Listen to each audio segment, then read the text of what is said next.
ও বিশাল আকাশের মালিক, বিশাল জমিনের মালিক, বিশাল মরুভূমির মালিক, বিশাল পাহাড়ের মালিক, লৌহে মাহফুজের মালিক, বাইতুল মামুরের মালিক, সিদরাতুল মুনতাহার মালিক, লৌহে মাহফুজের মালিক, বিশাল আরশের মালিক।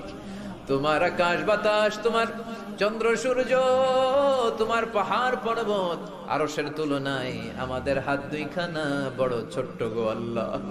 ছোট দুটি হাত পেতে বুক ভরা আশা নিয়ে তোমার শাহী দরবারে এই গহীন রাতে তোমার পেয়ারা বান্দাদেরকে নিয়ে ভিক্ষুকের মতো, নাদানের মতো, মূর্খের মতো হাত তুললাম। আমাদের হাত দুইখানা কবুল আর মঞ্জুর করে দাও।